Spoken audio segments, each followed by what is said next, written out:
Let's bring in Stephanie Link. She is Chief Investment Strategist and Portfolio Manager at Hightower and a CNBC contributor. She owns both GE and Boeing, one good, one not so good. Stephanie, it's been that kind of quarter, I suppose. I mean, generally the market is higher, but there have been pockets of disappointment, as there always are. And that speaks to you always want to have a diversified portfolio because not everything at the same time is going to work or not work, right? So I think the encouraging thing this past quarter was that we grew more than expected in the economy. We just learned we grew 3.4% in the fourth quarter. Inflation is coming down, so you have decent top-line numbers, decent margin numbers, even margin expansion in some cases, and that led to 10% earnings growth. And I think that's probably likely to continue for some time. I think you could do about 8 to 10% earnings growth for the full year. But the most encouraging thing underneath the surface, and I know a lot of people are talking about it, but it's encouraging to see, is this broadening out, not only in sectors, but also style. So at February 9th, the Russell 1000 growth was outperforming the Russell 1000 value by 8.7%. That was huge.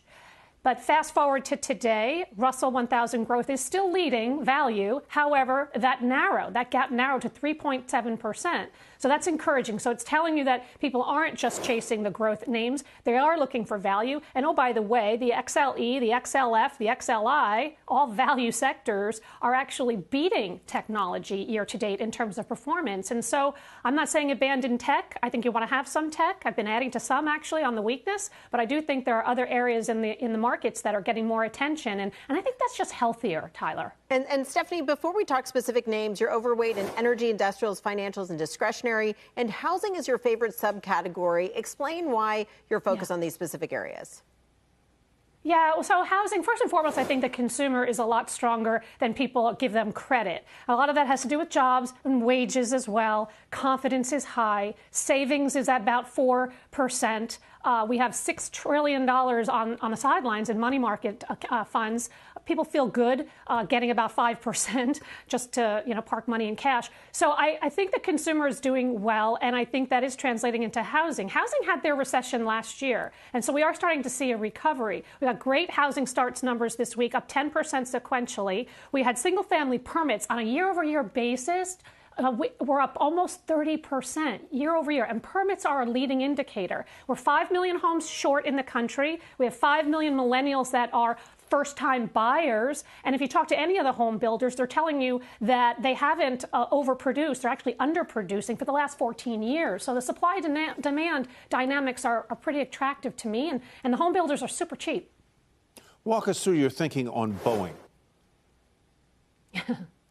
Yeah, let's go right to the loser. Yeah. I think it's gonna. I think we're buying time. Honestly, it's disappointing, clearly, but I think the management changes that were announced this week are very encouraging. We're gonna have to wait until we figure out who they hire. I think they're gonna go outside. My personal favorite would be Dave Cote, the former Honeywell CEO. I'm not sure he's ever even interested, but I do think they're gonna go outside to find someone, and I think that will be great. But I do think stepping back, looking longer term, this company is in a duopoly with Airbus. They have 13,000 planes in their backlog.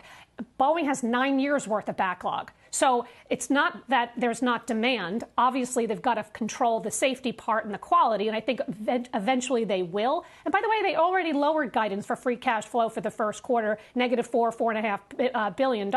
I think you're probably going to see that actually creep higher as you go through the year, and they can start to produce more planes.